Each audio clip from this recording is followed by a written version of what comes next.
Hello learners, welcome to the NIOS studios. I'm Binita Sen. I'm a children's author and storyteller. Today we are going to discuss how we can use a story mat as an aid to develop verbal language skills in a child and help the child on the way to reading readiness. Some species, of course, are solitary creatures. They prefer to live on their own.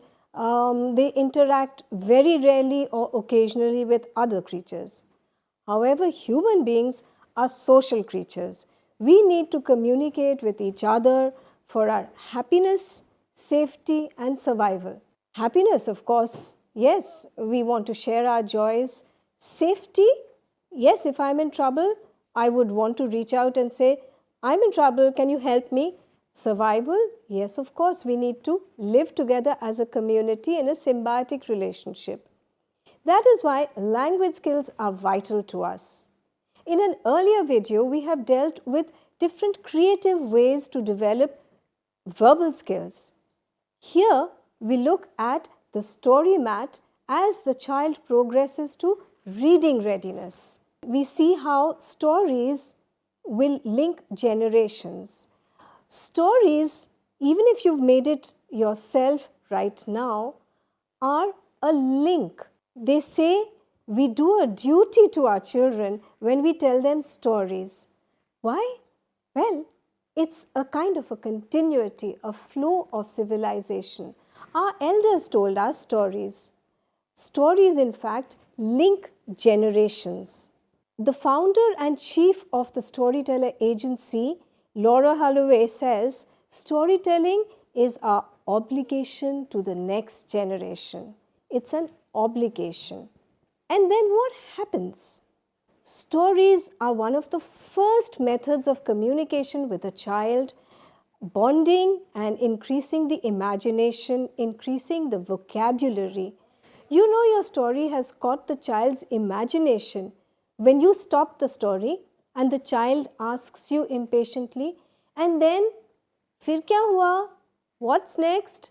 you know that your story is successful.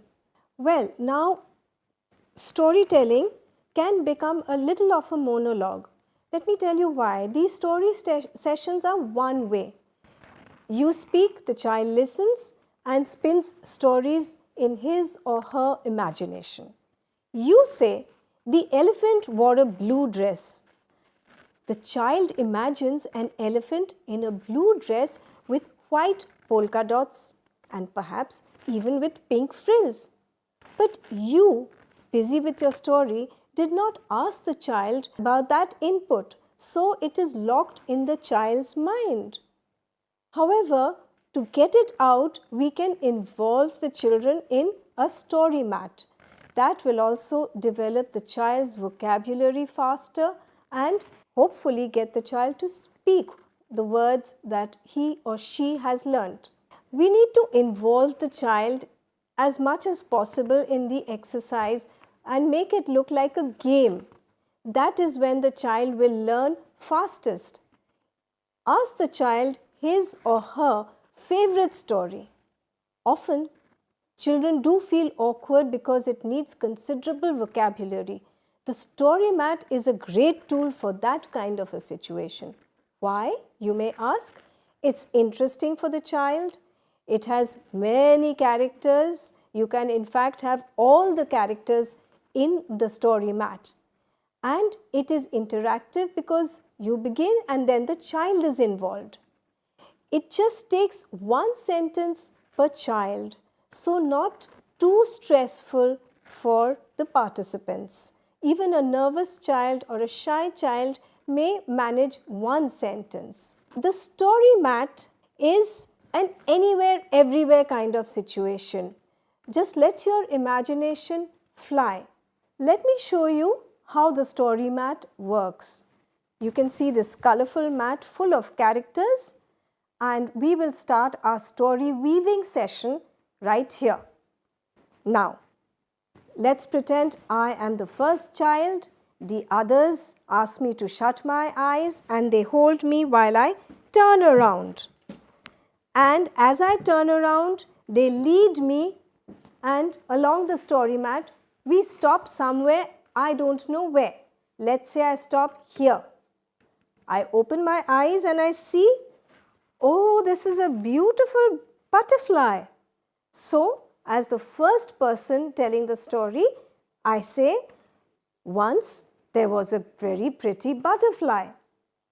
Now, that is sentence 1 of the story. That's all the first person says. The second person, let's pretend this is the second person, comes into play now. The others, except for me, because I'm standing on the butterfly, will help the other person, that is this, the first player, to turn around, and then with his eyes shut, we will take him to one square. He opens his eyes and he sees, whoa, here we are, a dog. He has to link my butterfly with the dog in some kind of a sequence to make a story. So, once there was a pretty brown butterfly. It was flying over the flowers when it saw a brown dog, right? So, the second child also stands here. We've got someone standing on the butterfly and someone standing on the dog. These two have been linked. Let's pretend this is our third child. The others ask her to shut her eyes and then they turn her around very gently. Be careful, no pushing, and they lead her across and then they stop perhaps here. She opens her eyes and finds herself standing on a pink rose. Now she has to link the butterfly, the dog, and the rose. So maybe the butterfly was flying over the flowers, saw the brown dog and said, "Have you seen a pink rose? I'm looking for it. It has the sweetest honey. I would like some of that honey." And the dog said, "Come, I will take you to the pink rose."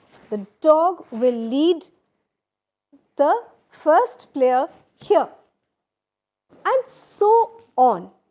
This is the way the story evolves. It can take any number of children. Just one child at home? Doesn't matter. This can be played with one child also. Now just imagine you and the child are at home and the child is bored and you want the child to get a little creative. What you do is first you go one, then your child goes one.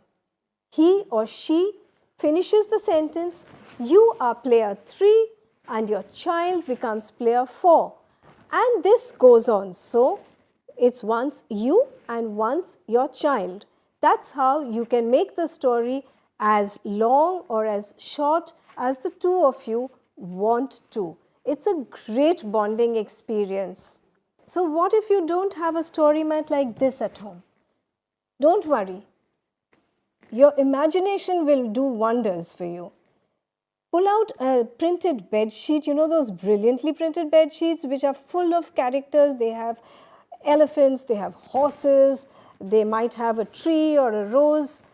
Even the border has diamonds or it has paisleys. Well, each of those bed sheets could become a story mat. And the children and you could run from one elephant to the next paisley, to one rose, and perhaps even a horse. What about those whirly paintings that we often have in our homes? Well, those are packed with so many characters. There could be a very tall, slim coconut tree full of coconuts. I'm adding the details because these are the details you could encourage your child to include when he or she is weaving the story. Then there would be a tiger peeping from behind a tree at the people working there. Now there you can ask the child, what is the tiger thinking? Then there would be somebody farming, somebody maybe fetching water. So there's a whole village scene happening in the worldly environment, and with very simple characters that a child cannot miss. As I said earlier, your imagination will have you flying. This was just one example. You could play this same game with any art form that you see around. In fact, you could ask your child to make chits on paper, put them in a hat. So the chits could be tiger, lion, ice cream and cake.